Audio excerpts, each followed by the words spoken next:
Whoa, so, England. Here's my shock, horror response to their first game. Who's seen that coming? 1-0 win on the Big Sam last minute goal? Of course that's what was going to happen, right? But this is what I'm mad about. Bear with me as I pick up my phone. This is what gets me every single time. The headline, BBC Sports. Adam spared England's embarrassment with an injury time strike as Sam Allardyce's reign started with victory in Slovakia. What embarrassment? At what point do we stop thinking that England should be going in and smashing these teams?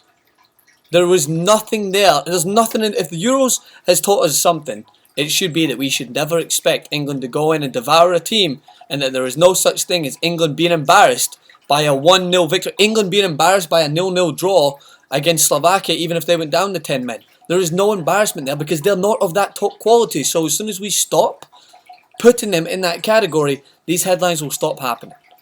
It's ridiculous to me. We have so many clear-cut examples of how mediocre this England team is, but we still will think it's an embarrassment if they draw with a 10-men Slovakia. Slovakia have some quality players. Martin Skrtel gifted them an opportunity to go in and get that 1-0 win by stamping on Harry Kane, which is somewhat ridiculous. Skrtel, obviously, still probably a little bit bitter that he doesn't play for Liverpool anymore and trying to showcase his Premier League qualities through whatever means possible. But either way, my thoughts on the game. The initial reaction, as everyone says, is same old, same old. I don't know what they're expecting. Sam Allardyce is not going to come in. He's a guy that's fought relegation his full life. He does very well at having a team, kind of constructing a team around a survival mechanism that they're going to go in, fight for each other. And I thought that's what England didn't necessarily need, but they deserved. I did a full clip on how England are not the team that these world-class managers want to manage. The media will throw names out there. I can't remember how many times I've heard Jose Mourinho wants to manage England, or Pep Guardiola way back a few years ago. No, they don't. If you're going to get any foreign manager, it's probably going to be Gus Hiddink or someone down the line. But Sam Allardyce was a manager to come in, try to take the team by the scruff of the neck, unite them together, and put forward a hard front to beat. Kind of what they got, but they're expecting this exciting football when this group of players hasn't meshed together yet, and they're relying so much so on the new wave of talent to take them to that next level, when I don't think that new wave of talent are at that level yet. The Dele Allis, the Eric Dyers of the world. And then so, rather than focusing in on the youth and criticising maybe their performances and how much we hype them up, it's time to criticise Wayne Rooney, because similar to Manchester United fans, what's the easy outlet? It's Wayne Rooney. Why is he playing so deep? Why is he still there? He's the main reason why we're not as good a team as we should be. It's the easy outlet. It's the reason why football fans are the way they are. Manchester United get everything wrapped in a beautiful red bow for them. The Pogbas, the Zlatans of the world. And then they still criticise Wayne Rooney, and then he gift wraps them a goal to save them from a 0-0 draw against Hull, and sets up Marcus Rashford. So, yeah, these are the takeaways that I have for it. It's very similar to what you see with any new manager coming into a team. He's just trying to find his feet. Sam Allardyce is not going to give you something that's completely outlandish. He's not going to suddenly have this team playing free-flowing, fancy football. He's going to rely on the players like the Lallanas of the world, who was the man of the match today, to give everything they have for the jersey. And that's something that was still lacking. If these players don't mesh together as well as what they did, or what everyone thinks they should do, one thing you're going to get is you're going to get hard work. And Sam Allardyce is going to work them hard, and it's not going to be pretty. But if you get the points on the board, and if you get this team believing that they can win, then you can start to adjust with the playing style. But I don't know what people are expecting on Twitter with this same old mentality.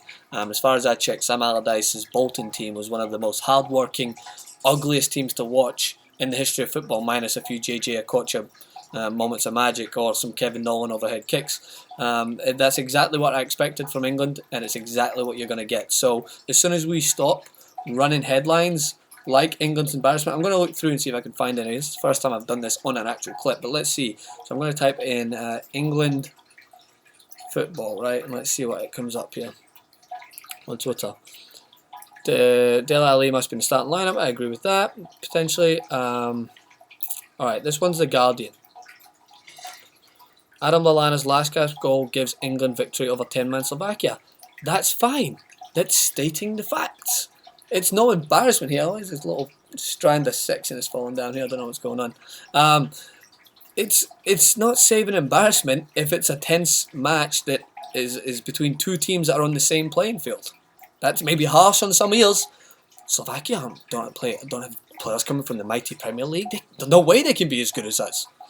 Well, they actually do have some quality players. So that's. I don't want to get into any more detail. I'll just kind of give you my face value point of view that I am sick of seeing. And I thought after the Euros, I was thinking finally we can be done with this consistent media bubble that people live in, where they think that England should be devouring every opponent they should be playing against, and other teams that are actually of the same standard, England should be destroying them as well. Because I think the Slovakias of the world, if it's proven, are the same standards. Iceland, maybe a little bit above England according to recent results. So it's all about building back up that level of trust, building back up the fandom, and believing that they can go to England games and win them, no matter how ugly they turn out to be.